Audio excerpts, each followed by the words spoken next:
वो बोला है क्या, सोडा एसिड फायर एक्सटिंग्विशर। अब देखो सोडा एसिड फायर एक्सटिंग्विशर में क्या होता है आपका कि सल्फरिक एसिड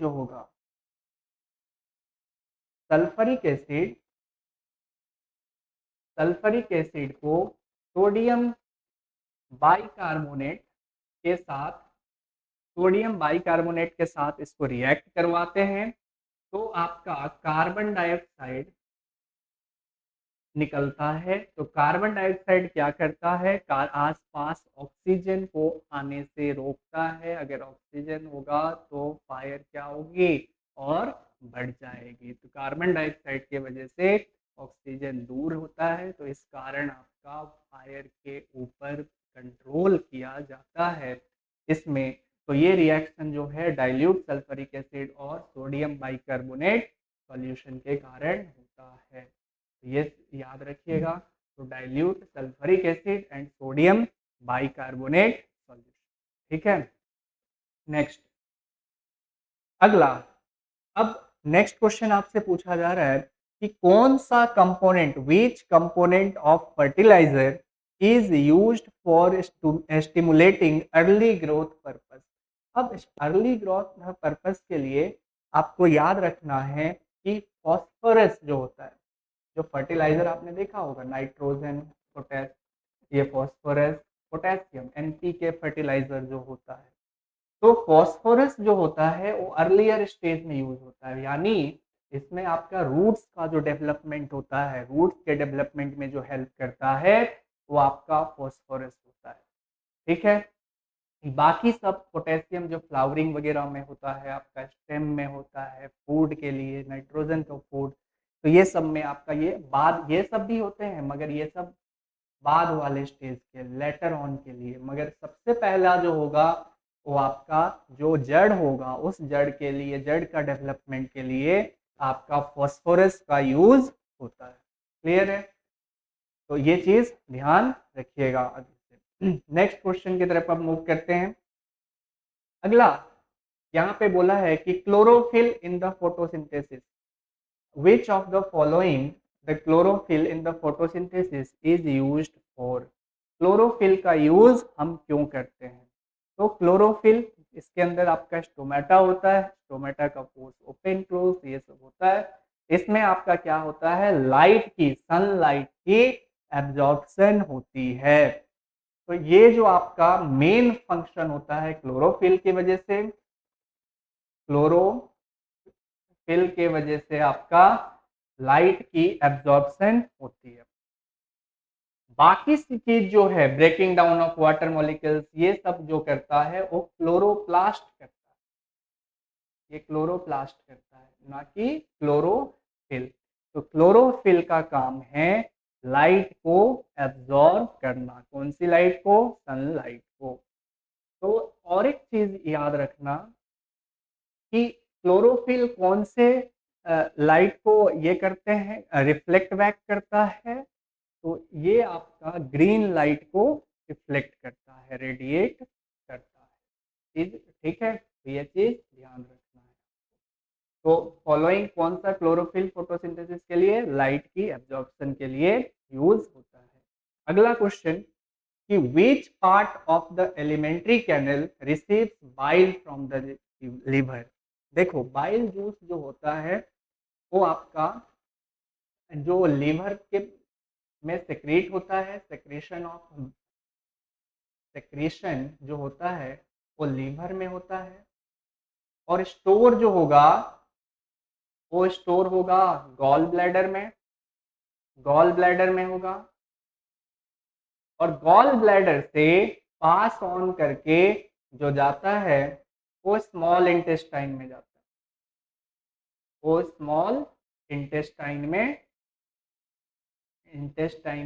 जाता है, छोटी आंत में जाता है। ठीक है, तो इसका सही आंसर क्या हो जाएगा बाइल जूस का, कि कहाँ पे इसको बाइल जूस लिवर से कहाँ जाएगा, तो स्मॉल इंटेस्टाइन यानी छोटी आंत में जाएगा। सेक्रेशन कहाँ होता है, लीवर में। स्टोर कहाँ, गॉल ब्लैडर में। जाता कहाँ, तो स्मॉल इंटेस्टाइन में। ये चीज ध्यान रखिएगा आगे।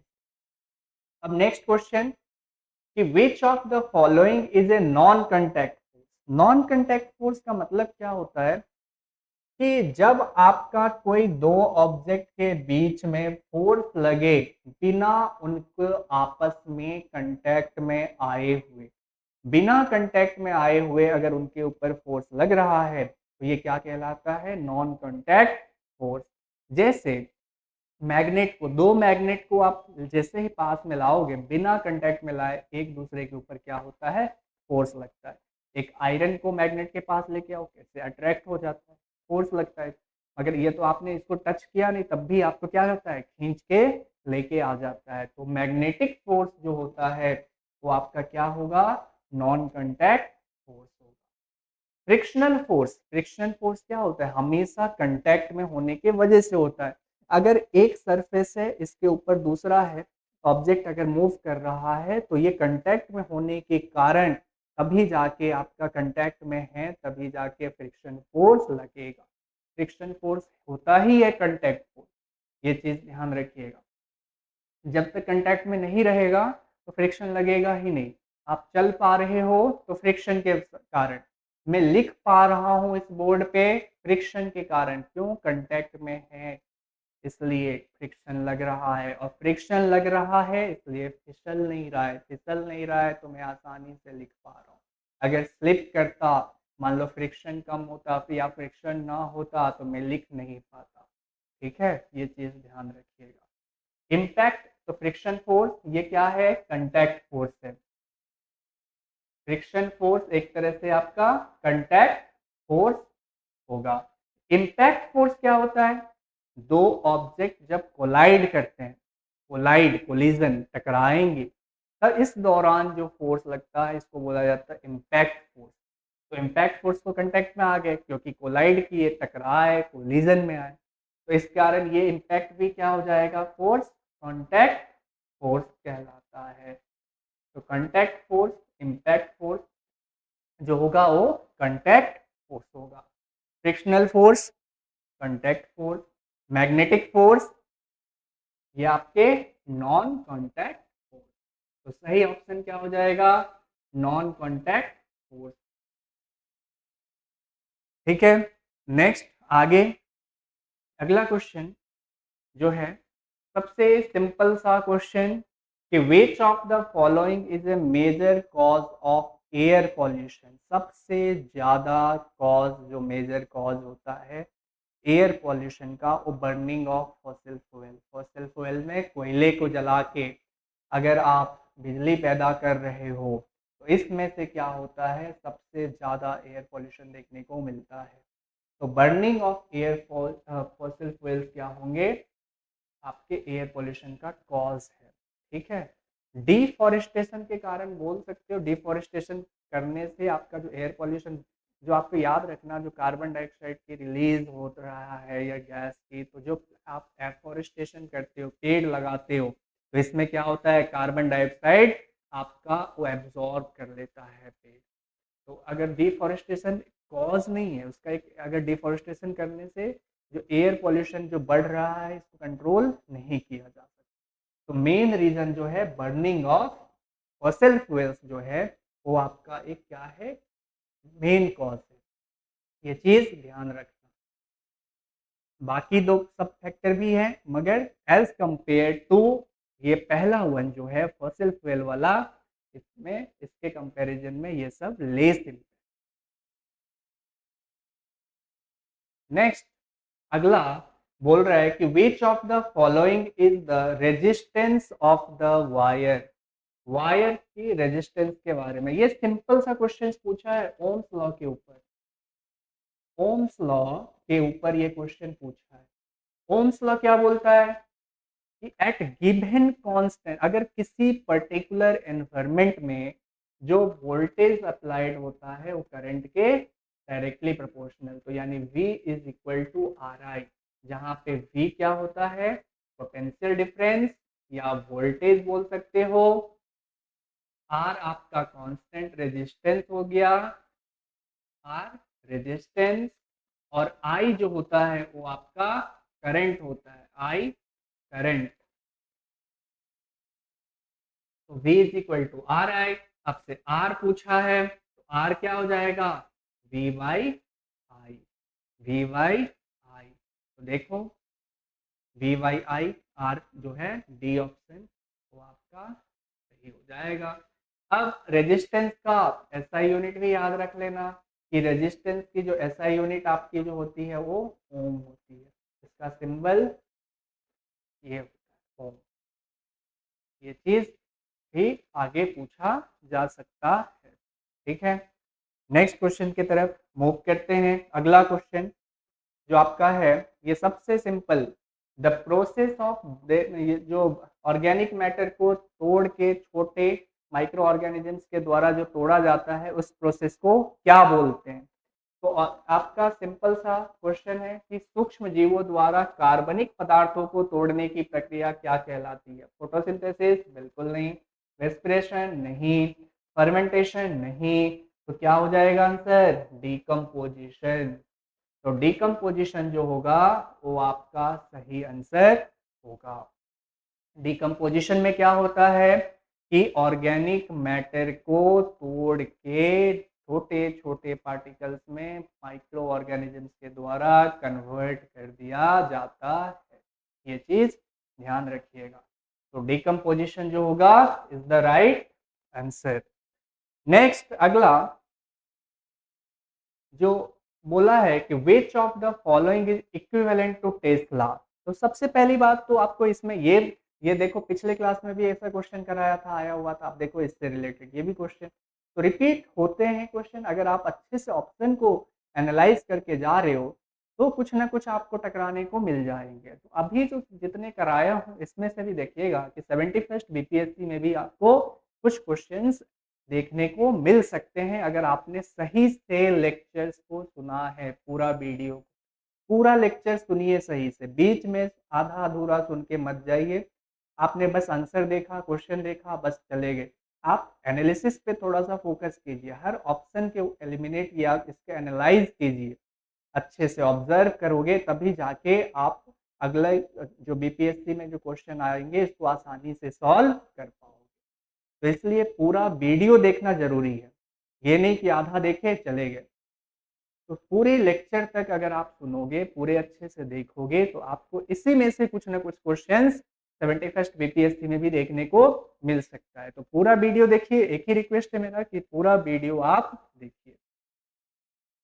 कि देखो tesla, what which of the following is equivalent to tesla. Tesla किसकी यूनिट होती है, तो मैग्नेटिक फोर्स की यूनिट होती है।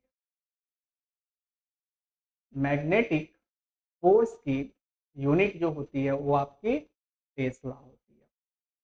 ठीक है, अब मैग्नेटिक फोर्स की यूनिट टेस्ला, तो मैग्नेटिक फोर्स होता क्या है आपको बताया था, force is equal to current into magnetic field into length of the conductor. तो मैग्नेटिक फील्ड क्या हो गया, force upon current into length. तो फोर्स का ऐसा यूनिट क्या होता है, न्यूटन, करंट का एम्पियर, लेंथ का मीटर। तो देखो न्यूटन पर एम्पियर मीटर कहाँ है, तो यहाँ पे आपका थर्ड सी ऑप्शन।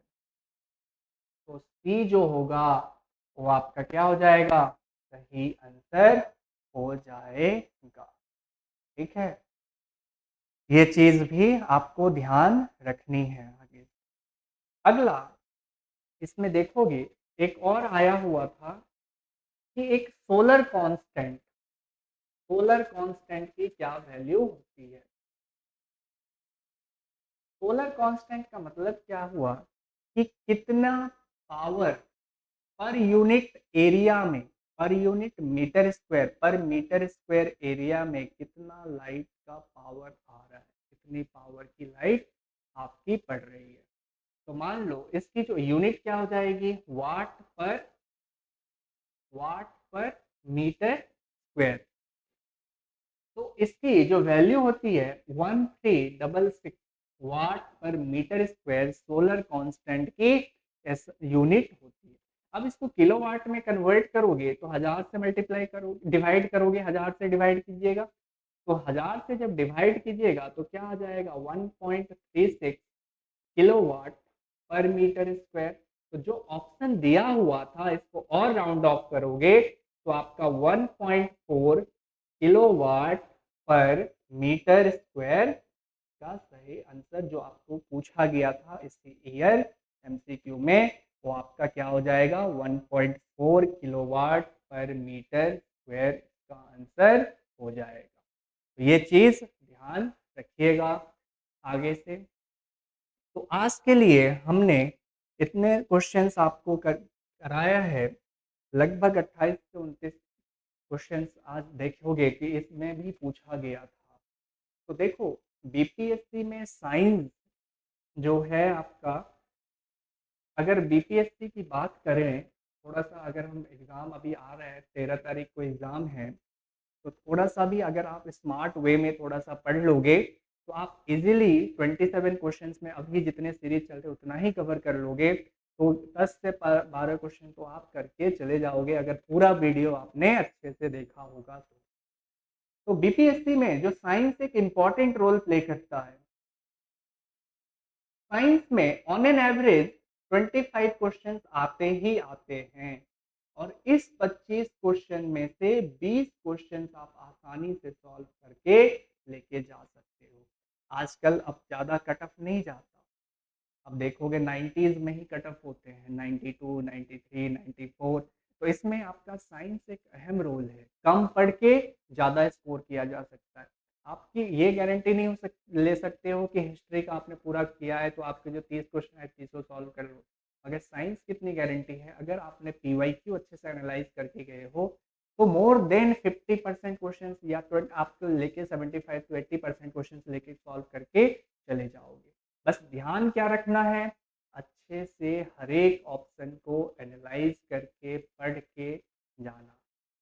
तो ये आपका साइंस का सबसे अच्छा तरीका है कोई भी स्टेट सर्विसेज में साइंस के क्वेश्चंस को सॉल्व करने का, ये ध्यान रखिएगा। तो आज इतना ही, अगले सीरीज में हम फिर कंटिन्यू करेंगे, कुछ और क्वेश्चंस के साथ हम फिर मिलेंगे। तब तक आप लोग पढ़ते रहिए अच्छे से, एग्ज़ाम के लिए सीरीज लगाइए, क्वेश्चन सॉल्व कीजिए और ज़्यादा स्ट्रेस मत लीजिए। ठीक है, तो आज के लिए इतना ही। थैंक यू, धन्यवाद सबका। आप और एक चीज़, आप लोग वीडियो को ज़्यादा से ज़्यादा शेयर किया कीजिए, एक दूसरे में शेयर करोगे तो और ज़्यादा हमारे लिए वही एक गिफ्ट है। हम तो जैसे कोई चार्ज कर नहीं रहे हैं, फ्री में दे रहे हैं आपको वीडियो, तो हमारे लिए मोटिवेशन यही होगा कि ज़्यादा से ज़्यादा आप वीडियो को शेयर कीजिए, लाइक कीजिए, अपने फ्रेंड वगैरह को बोलिए देखने के लिए और उन ज़रूरतमंद लोगों तक पहुँचाइए जिनको इन वीडियो की बहुत ज़्यादा ज़रूरत है। ठीक है, तो ठीक है, आज के लिए इतना ही, फिर मिलेंगे अगले सीरीज में। तक आप पढ़ते रहिए। Thank you.